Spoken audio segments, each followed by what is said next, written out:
everybody. I'm standing here with Scott from Flying Frog Games, and you see the lovely poster behind us. So they are the masterminds behind Shadows of Brimstone and favorites like Fortune and Glory. And so he's going to tell us about what they've brought with the show, what's going on with Shadows of Brimstone. Yes, Shadows of Brimstone, it's blown up. It's gone crazy.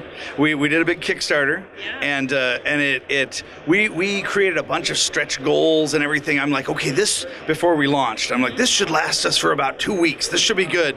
And I really wanted to work in advance, you know. That was gone in like the first couple hours, yeah. And we're like, and I didn't think we were going to be one of those. Like, you hear horror stories of people just like, oh, and they're just making stuff up. Luckily, we had a huge vision for this game as a product line that would expand for just years and years. And it's like, well, here's stuff where, you know, even like 10 years down the road, we might be ready for like a wandering samurai in the Old West. That's the kind of character. You have to get through all the Old West tropes before you get to that. We got to him within the Kickstarter that was like 5 weeks. And so in one way, it was amazing. We unlocked all this stuff and we just kept throwing things at it. We're like, this is the best thing ever. We're gonna live all our dreams. And in another way, it's like, we have to make all this. And it's very scary. And so we're trying to do years and years worth of development work as soon as possible, but we don't want to compromise on any quality. Sure. And so instead, we're just not sleeping. We're seriously doing like double duty. It's crazy. Yeah. It is overrated. Luckily, we come to events like this where we get to meet backers of that Kickstarter and fans that just bought the game in retail, and they completely pump us up and energize us that, like, right now, after today alone, I am so ready to get back and just like, yeah, nose to the grindstone, we can do this. And that's nose to the dark stone, maybe. That's what I should say. And so it's a huge shot in the arm to our morale and our excitement to see people and to hear stories about their games and, you know, find out what's going on. Because most of the time we're like blinders on and we're just kind of working on stuff. And so being able to poke our heads up and talk to people, it's so cool. Because that's why we do this, because we love games and we want to share that with other people. And the fact that people enjoy our games and it brings that to a new audience. I love it. That's why we do this. And so we're kind of overwhelmed trying to finish all that craziness that we generated. There's a huge amount of stuff, but it's a good overwhelmed because we're loving every minute of it, and we're getting to do a lot of amazing things that honestly, without the Kickstarter, these are things that would have come way down the line, and all of a sudden it's going to be within a couple years and have all this really cool stuff. And so here at the show, we managed to put together a bunch of Gencon Preview versions of figures, and a lot of these, it's like it was down to the wire. Like we air freighted stuff in, it arrived hours before our truck had to leave, and we were just shoving stuff in boxes and figuring it out. And these are versions where we got the plastic models. They're the real deal production plastic models, but they're just in bags. And then we got cards from a different manufacturing printer, you know, and we had to assemble the stuff in a generic box. And these are boxes that we haven't even designed the art for yet. So it's like literally hot off the presses, a few, you know, of these things early, because we wanted to blow people's minds and just like knock some socks off. And it's been so cool to watch it because people are going through and just like, what is this? And it's really cool. And like I said, we're jazzed. So we have a bunch of these Gencon Preview figures. The other thing that we're releasing here on the show floor as kind of a preview is Caverns of Cinder, and that's our first big boxed expansion for Shadows of Brimstone, and it introduces an other world, which is like another planet out there, another dimension that you can go through a portal and visit. And because we're dealing with this kind of unspeakable horror mythos, you know, there are these portals and it unlocks other dimensions and other worlds that you can go to. And in the two main games, each of the core sets has another world that you can go and visit and encounter. One of them has the City of the Ancients set has the Targa Plateau, and it's this frozen over ancient alien city. And so people have been adventuring in that for like a year year now. And the other core set has the Swamps of Jargono, and it looks like Dagobah from Empire Strikes Back. It's all swamp and overgrown, just everything is wet and swampy and mossy, and everything's alive with snakes and critters and all this stuff.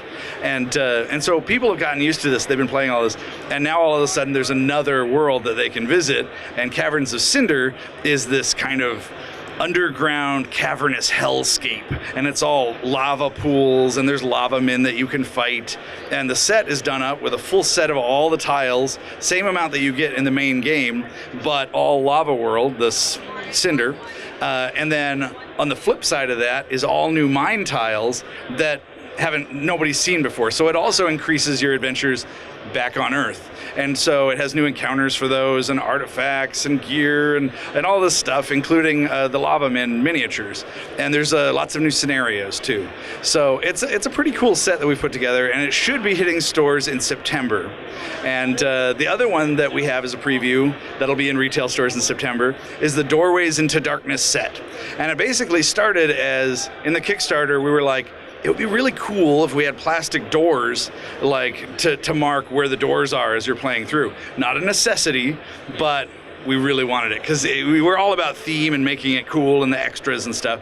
And so we generated that in the Kickstarter as just kind of like a terrain set.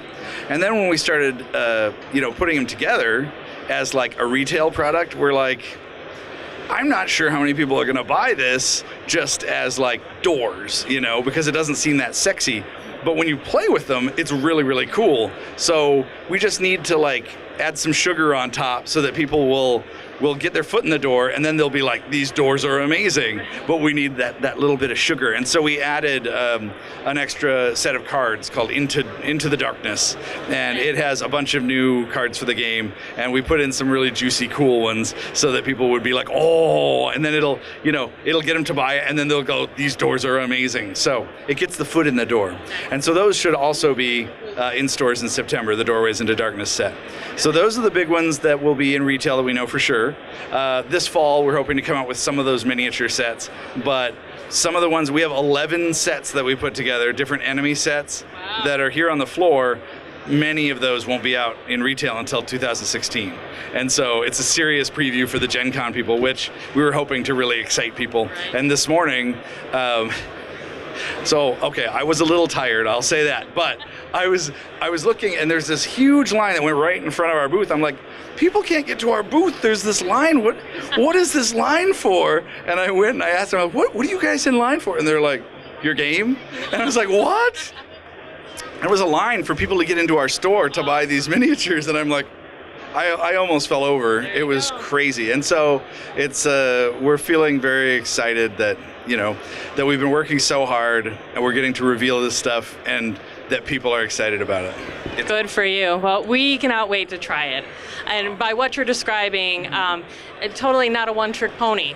There's so many layers and places to go and things to build on that sounds like an absolute blast. We totally want to check it out. So. I'm a Doctor Who fan. I don't know about you, but Doctor Who is so cool for the writers because he can go anywhere in space and time. And so one episode, you've got him at the far end of the universe fighting aliens or saving a planet or whatever. And then the very next episode, it's some like Victorian England murder mystery or something. And so it's this toolkit that allows writers to just have this freedom and do a lot of stuff. And that's basically what Shadows of Brimstone feels like for us as the creators. It's like, we could do anything. We could have an underwater world you could go. But we always want it to be grounded in the reality of the Old West.